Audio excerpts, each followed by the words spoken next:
말씀 나누겠습니다. 오늘 말씀의 제목은 예수님의 삶의 근원입니다. 오늘 본문 12절 말씀에 보면 예수님께서는 자신을 세상의 빛이라고 소개합니다. 나는 세상의 빛이니 나를 따르는 자는 어둠에 다니지 않고 생명의 빛을 얻으리라.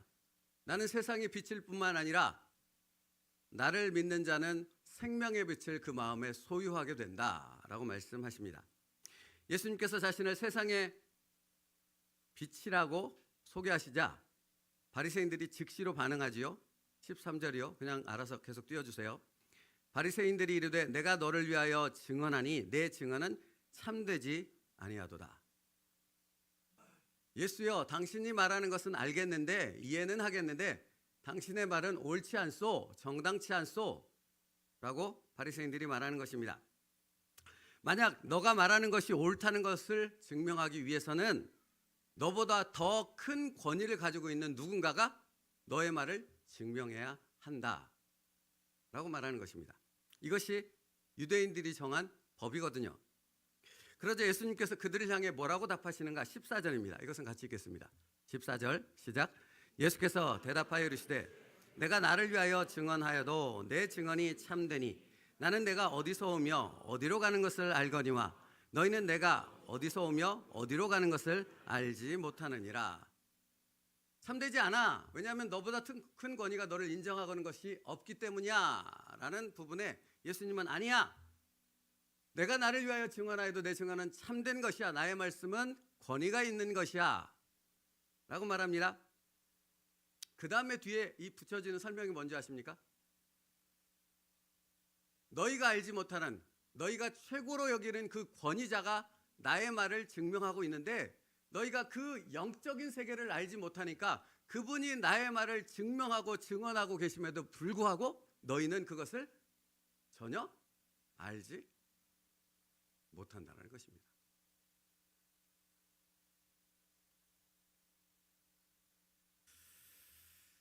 그래서 16절이요. 16절 같이 읽겠습니다. 시작. 만일 내가 판단하여도 내 판단이 참되니 이는 내가 혼자 있는 것이 아니요 나를 보내신 이가 나와 함께 계심이라. 여러분 16절에 보면 만일 내가 판단하여도 내 판단은 참되니 라고 말씀하시네. 지난번에 우리가 살펴봤던 것처럼 그렇게 말씀하시는, 그렇게 주장하시는 예수님의 근거가 무엇이라는 것입니까? 이는 내가 혼자 있는 것이 아니요 나를 보내신 이가 나와 함께 계십니다. 여러분 이게 무슨 말인지 이해가 되십니까? 이는 내가 혼자 있는 것이 아니요 나를 보내신 이가 나와 함께 계십니다. 예수님의 말씀은 예수님 스스로가 선포하는 말씀이 아니고 하나님의 말씀이다. 왜? 바리새인들이 속으로 그렇게 생각하지 않았겠습니까? 왜 그렇게 말하는 것인데 예수님 뭐라고 하십니까? 하나님이 언제나 나와 함께 계시거든. 여기 하나님이 계시거든. 그러므로 하나님과 함께하는, 하나님과 깊은 그 관계를 맺어가는 내 안에서 나오는 그 모든 말씀은 하나님으로부터 나오는 말씀이야 라고 선언하신다는 것입니다. 그러니까 여러분 예수님의 이 말씀이 인정받기 위해서는 전제되어야 할 것이 있죠. 무엇이 있어야 됩니까? 예수님은 언제나 누구와 함께 있어야 됩니까? 하나님과 함께 있어야죠. 여러분 예수님의 공생애를 이렇게 쑥 돌아보십시오. 예수님은 언제나 누구와 함께 계셨습니까? 그걸 언제나 밝히셨지요. 나와 아버지는 하나이니라. 내가 아버지와 함께 있느니라. 아버지께서 말씀하심으로 내가 말한다. 끊임없이 무엇을 밝히셨어요? 나와 아버지는 함께 있다라는 것입니다. 그러므로 여러분 선포자의 권위는 어디서부터 나옵니까? 목사라는 직분이 중요합니까? 장로라는 직분이 중요합니까? 그것이 있으면 그 직분을 가진 자들이 선포하는 말이 권위가 있습니까? 권위가 생깁니까? 아니요, 그렇지 않다고요. 성경은 뭐라고 말합니까? 하나님으로부터 오는 그 권위를 입은 선포된 말씀은 하나님과 깊은 영적 관계를 맺고 있는 삶을 통해 나온다라는 것입니다. 그러므로 여러분 말씀의 권위는 어디서부터 나옵니까? 여기서 얼마나 큰 소리로 외치고 얼마나 큰 말, 화려한 미사오구를 사용해서 말하고 있는가? 여기서부터 나오지 않는다고요. 그 선포자의 삶 속에서 하나님과 동행하는 것이 있는가를 보아야 한다고요. 거기서부터 권위가 나오니까요.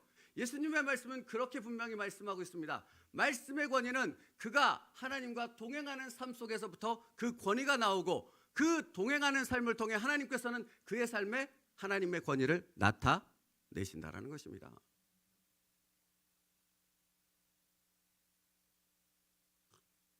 그러면 여러분, 설교자를 비롯해 하나님의 말씀을 전하는, 여러분도 하나님의 말씀을 전하지 않습니까? 믿지 않는 자에게 하나님의 말씀을 전하는 전도자 아닙니까? 하나님의 말씀을 전하는 자에게 가장 첫 번째 우선순위가 무엇이겠습니까? 지식이 아닙니다. 뭔가의 능력이 아닙니다. 내가 얼마나 하나님과 깊은 인격적 관계를 맺는 삶을 살고 있는가. 이게 제일 중요한 것입니다. 여러분, 겉으로는 이렇게 차려입고 뭔가 거룩한처럼 이렇게 다닐 수 있다고요. 성경책 옆에 끼고 직분 가지고 봉사하고 뭔가 있는 것처럼 거룩한 것처럼 보일 수 있다고요. 그러나 그것은 하나님께서 다 이렇게 드러내면 민낯이 다 드러낼 수밖에 없는 것입니다. 권위는 오직 하나님께 있습니다. 그러므로 그 권위를 세우시는 분도 오직 하나님 한 분이신 줄 믿습니다. 그러니까 바리새인들을 향해 예수님이 하신 말씀이 무엇입니까? 내가 전하는 말의 권위는 나 스스로 세우지 않아. 너희들이 알지 못하는 하나님이 세워주신다.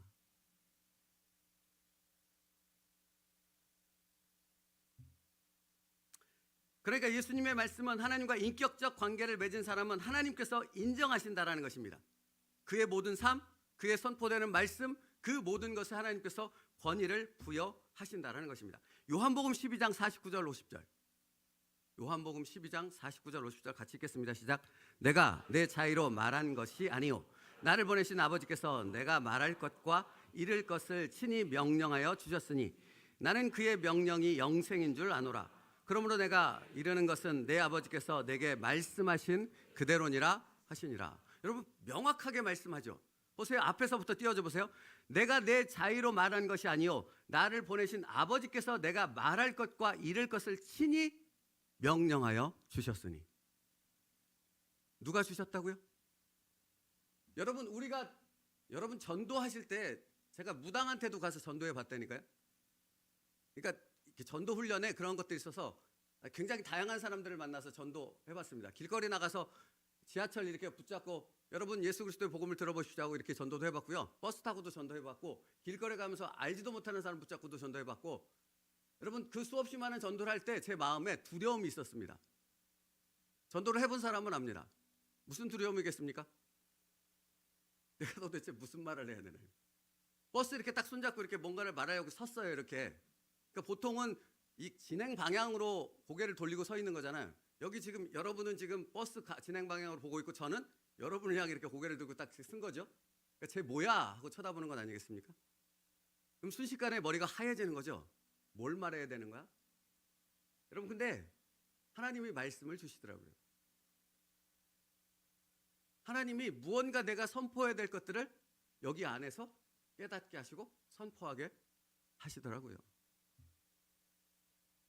지금 그렇게 말씀하시는 거예요. 나를 보내신 아버지께서 내가 말할 것과 이를 것을 친히 명령하여 주셨으니 나는 그 명령이 뭐인 줄 아노라? 영생인 줄 아노라. 그러므로 요한복음 17장 3절 영생은 곧 무엇이라고요? 하나님을 아는 것과 그가 보내신 예수 그리스도를 아는 것이니라.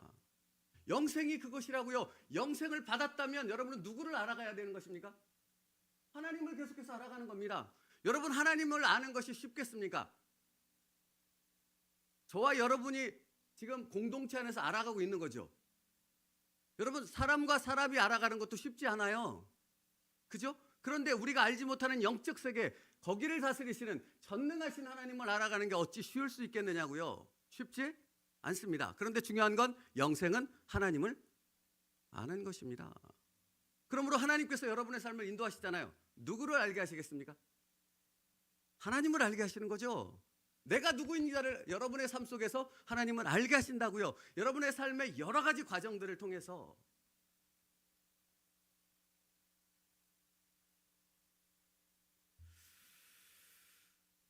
여러분, 그러므로 오늘 말씀의 제목인데요, 예수님의 모든 삶의 근원은 어디에 있습니까? 하나님 아버지와의 관계에 있습니다.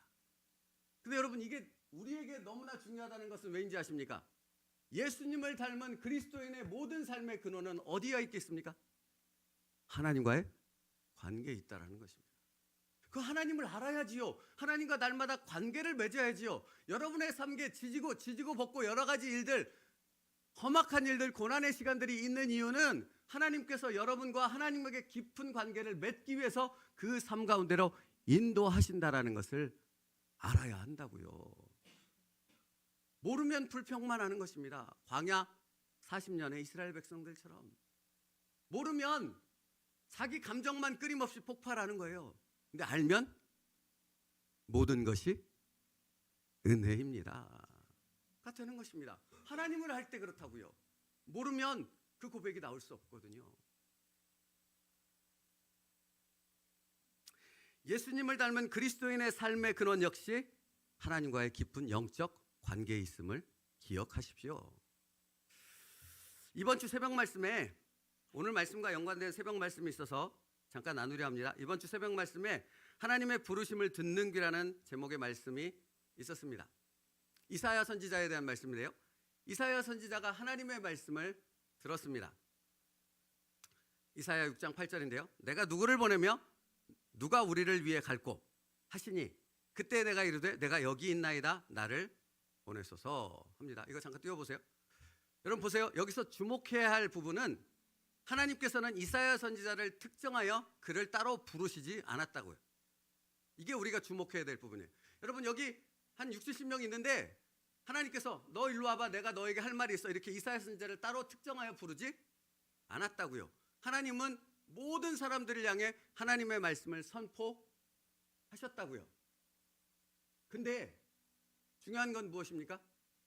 듣는 사람이 있고 듣지 못하는 사람이 있었다라는 겁니다. 누구는 들었어요?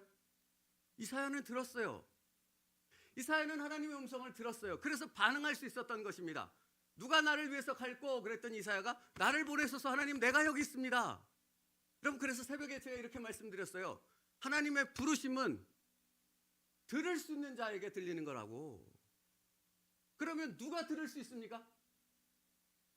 누가 들을 수 있냐고요? 다 들을 수 있어요? 아니요.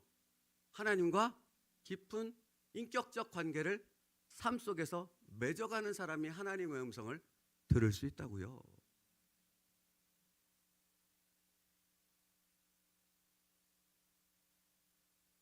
그러니까 여러분 이사야가 하나님의 음성을 하나님의 부르심을 들었다는 것은 이사야의 삶이 늘 누구 앞에서 진행되었다는 것입니까? 하나님 앞에서. 자기 생각에 빠져 살지 않았다고요. 하나님을 생각했고 하나님의 말씀을 묵상했고 하나님의 뜻을 늘 기억하며 살았더니 그에게 하나님의 음성이 들려지더라.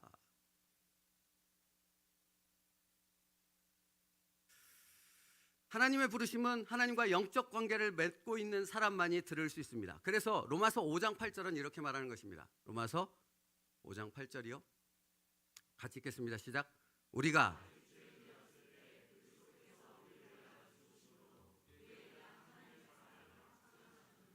여기서 사도 바울은 우리가 아직 죄인 되었을 때라고 말합니다. 그건 무슨 말을 의미하는 것입니까? 죄로 인해 아직 하나님과의 관계가 단절되어 있다고요. 하나님의 음성을 들을 수 없는, 들을래야 전혀 들을 수 없는, 하나님과 하나님의 부르심을 듣기 위해 관계를 맺으려고 해도 내가 하나님께로 나아갈 수 있는 방법이 전혀 없었다라는 말입니다. 그때가 우리가 아직 죄인 되었을 때에라는 말의 의미입니다. 그런데 여러분 그 관계를 누가 다시 이어주셨어요? 예수님께서 무엇을 통해 이어주셨어요? 십자가를 통해. 그러므로 뭐가 회복이 된 겁니까? 관계가 회복이 된 거예요. 관계가 회복이 됐다라는 말은 이런 말입니다. 하나님과 우리 사이에 너무 먼 죄의 담벽이 있어서 건너갈 수도 하나님께 나아갈 수도 있는 길이 아무것도 없었는데 이 길에 다리를 놓았다는 거잖아요. 그러므로 우리는 갈 수 있다라는 말이에요. 갈 수 있다라는 말은 그 관계가 맺어질 수 있는 방법은 문은 열렸지만 아직 관계가 맺어졌다는 말은 아닌 거죠. 좀 더 정확히 말하면. 그죠? 그러면 관계를 맺기 위해서는 이 다리가 열려졌으니 우리가 무엇을 해야 된다는 말입니까? 가야 한다는 말입니다. 누구에게로? 하나님께로, 예수 그리스도의 이름으로. 날마다 예수 그리스도의 이름으로 하나님 앞에 나아가 하나님의 말씀 안에서 그 관계를 맺어가는 삶을 살아갈 때 하나님과의 관계를 맺게 되고, 그 관계를 맺은 사람은 뭐가 들려요? 하나님의 부르심이 들려요. 하나님의 뜻이 깨달아져요. 하나님의 뜻을 행할 수 있는 영적 능력을 가진 사람이 된다라는 것입니다. 그래서 여러분, 그 관계가 단절되었기에 로마서 3장 23절은 이렇게 표현하는 거예요. 로마서 3장 23절 같이 읽겠습니다. 시작. 모든 사람이 죄를 범하였음에 하나님의 영광에 이르지 못하는. 이게 그 말이에요. 내가 가고 싶어도 못 간다는 겁니다. 죄가 맡고 있는데 나는 이걸 해결할 능력이 없거든요. 그러니까 하나님께 가고 싶어도 갈 수가 없는 존재였는데 예수님께서 갈 수 있도록 그 문을, 그 길을 열어주셨다는 것입니다. 내가 곧 길이요 진리요 생명이니 나로 말미암지 않고서는 아버지께로 올 자가 없느니라. 오직 예수 그리스도를 통해서만 하나님과 관계 맺을 수 있습니다. 그 예수 그리스도의 이름의 능력이 바로 저와 여러분에게 있는 줄 믿습니다. 여러분, 이것을 알지 못하면 무늬만 그리스도인인 종교 생활하는 거예요. 딱 하나님의 말씀이 맞아요. 마당만 밟을 뿐이니라. 나오긴 나오는데 예배 자리에 앉아 있기는 하는데 전혀 하나님과의 관계를 맺어지지 못하니 무슨 말을 하는지도 못 알아듣겠고 나의 삶에 무엇을 집중해야 되는지도 알지 못한다라는 것입니다. 그러나 예수 이름으로 하나님과의 그 영적 깊은 관계를 맛본 사람들은 날마다 여기 예배당뿐만 아니라 자신의 삶 속에서 끊임없이 그것을 추구할 수밖에 없는 것이지요. 그렇지요. 정말 아멘입니다. 왜냐하면 그것만큼 행복한 것이 없거든요. 그것만큼 놀라운 은혜가 없거든요.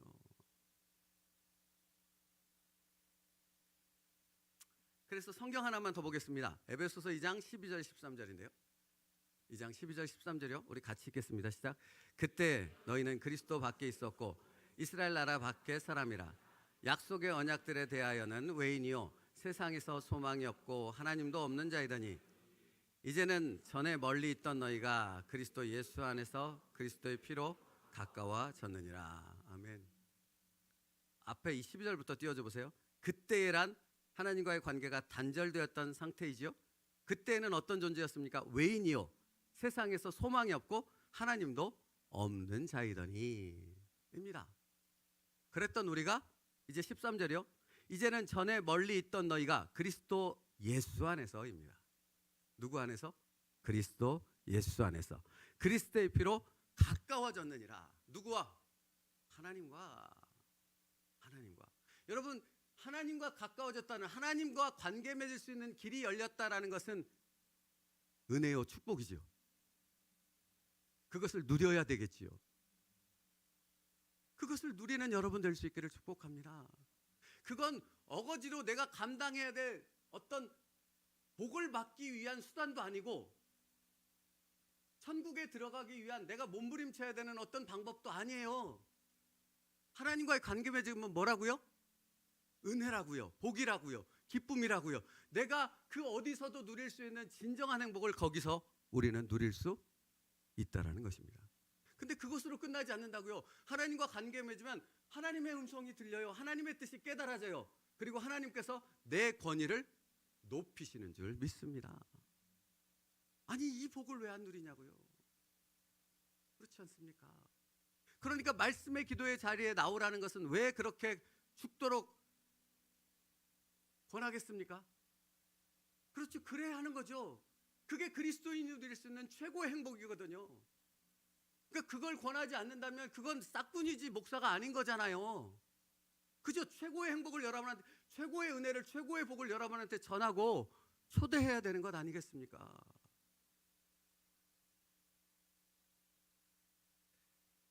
13절 말씀을 표준 세번역 말씀으로 보면 이렇게 표현하고 있어요. 좀 더 정확하게 표현되어 있는데, 이렇게 여러분이 전에는 하나님과 멀리 떨어져 있었지만 이제는 그리스도께서 피 흘리심으로써 그리스도 예수로 말미암아 하나님과 가까워졌습니다.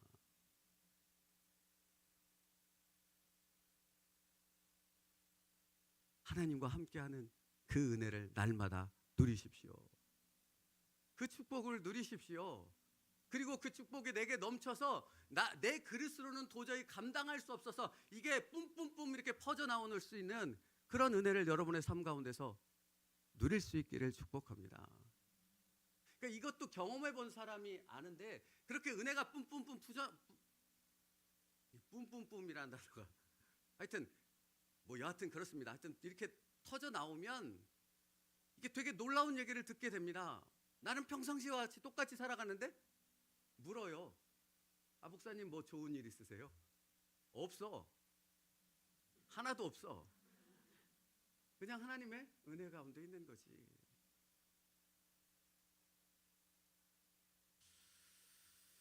자, 오늘 본문 말씀으로 돌아올게요. 오늘 본문 16절에서 예수님께서는 바로 이 중요한 진리를 밝히신 것입니다. 그 말씀이 무엇입니까? 내가 혼자 있는 것이 아니요 나를 보내신 이가 나와 함께 계십니다. 그 은혜와 복을 나는 너에게 전하기 위해 왔다.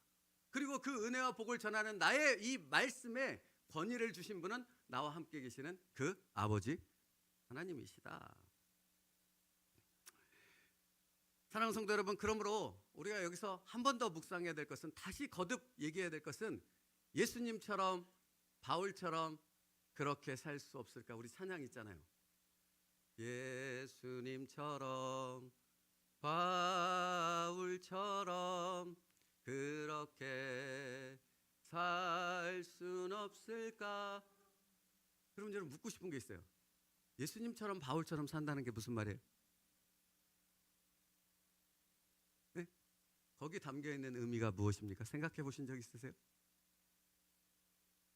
거기서 말하는 바는 우리의 어떤 외적으로 나타나는 어떤 행동에 초점이 있는 것이 아니고 하나님과의 깊은 인격적 관계를 맺어가는 삶에 있다고요. 그걸 담는다라는 거예요. 그러면 예수님처럼 살 수 있거든요. 그러면 바울처럼 살 수 있거든요. 그것이 아니라면 우리는 그분들처럼 못 살아요, 절대로. 그러나 내가 하나님과 관계를 맺는 그 은혜의 삶을 누릴 때 내 안에 예수님이 계심을 발견하게 될 것입니다.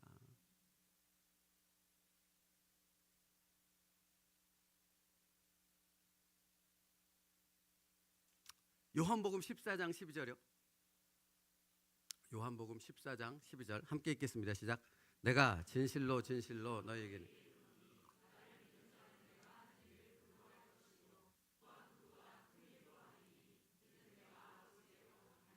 여러분, 이 말씀이 무슨 말씀인지 그냥 딱 이해가 되지 않으십니까?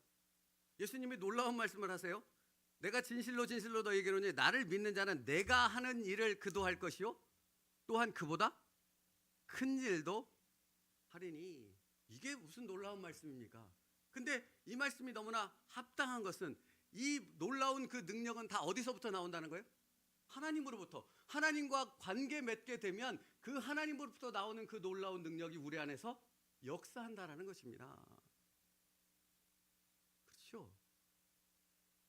이 놀라운, 이걸 뭐라고 표현해야 될까요? 은혜, 능력, 축복 등등등, 이것을 누릴 수 있기를 축복합니다. 누려야 하지요. 그리스도인이라면 반드시 누려야 하는 것입니다. 왜? 여기 예수가 있으니까.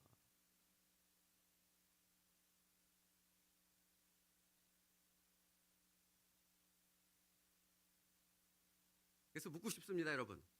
누가 하나님의 부르심을 들을 수 있는 귀를 가진 사람입니까? 하나님과 인격적 관계를 맺는 삶을 살고 있는 당신입니다. 그 부르심을 듣는 자만이 내가 여기 있나이다 나를 보내소서라고 하나님 앞에 화답할 수 있습니다. 여러분, 그리고 그 부르심에 이렇게 합당하는 자, 하나님의 부르심을 듣는 자들의 삶에는 하나님께서 반드시 뭐 하시는 줄 아십니까? 확증하십니다. 내가 너와 함께 있다를 확증하시고, 내가 너의 말에 권위를 주었다를 확증하시고, 내가 너를 통해 나의 나라를 세우리라 하는 것을 확증하십니다. 모세라는 사람을 기억하십니까?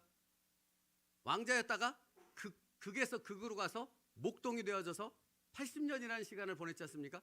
그 후 40년이라는 시간을 보낼 때 모세의 모든 권위를 높이신 분이 누구십니까? 하나님이십니다. 하나님은 모세에게 그 삶을 통해 확증하셨습니다. 여러분의 삶에도 하나님이 확증하실 줄 믿습니다. 그래서 이 말씀 전하는데 잠깐 우리 교회의 10년 차의 과정을 잠깐만 얘기하려고 합니다. 개척 후에 하나님께서 우리 교회에 하나님의 확증하심을 계속해서 나타내십니다. 여러분, 그냥 이 얘기하면 오늘 12시 반까지 설교를 해야 될 것 같아서 그냥 제가 설교 때 간간히 여러분에게 말씀을 드리고 있습니다. 하나님의 확증하심이 분명히 있습니다. 놀랍도록 정확하게 확증하셨음을 제가 여러 번 간증했습니다. 그러면 여러분, 왜 하나님께서는 우리 교회에 확증하실까요? 우리가 말씀 안에서 하나님과 깊은 관계를 맺고 있기 때문입니다. 그게 포인트예요.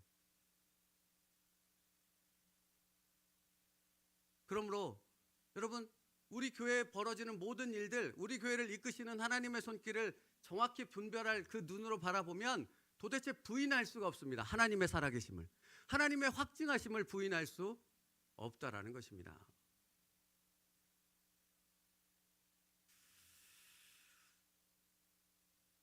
그래서 시편 40편 5절 말씀이 떠올랐어요. 딱 이 고백이 맞더라고요.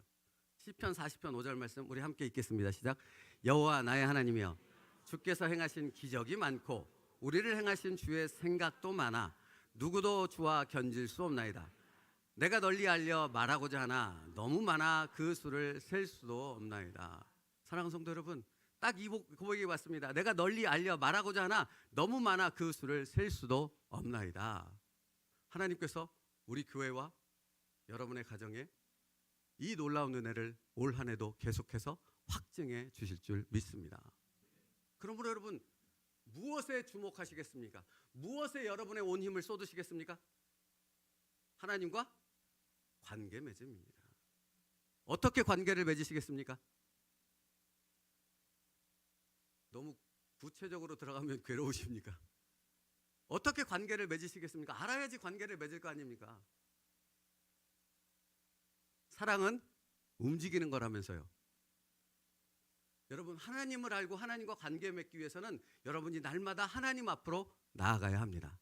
하나님 앞에 나아가는 방법은 딱 두 가지입니다. 첫째는 말씀이요, 둘째는 기도입니다.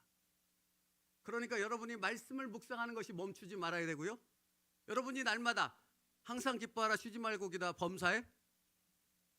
여러분, 항상 기도한다는 것이 무엇입니까? 여러분의 생각과 마음이 하나님을 향해 있으면 그게 기도가 되어진다고요.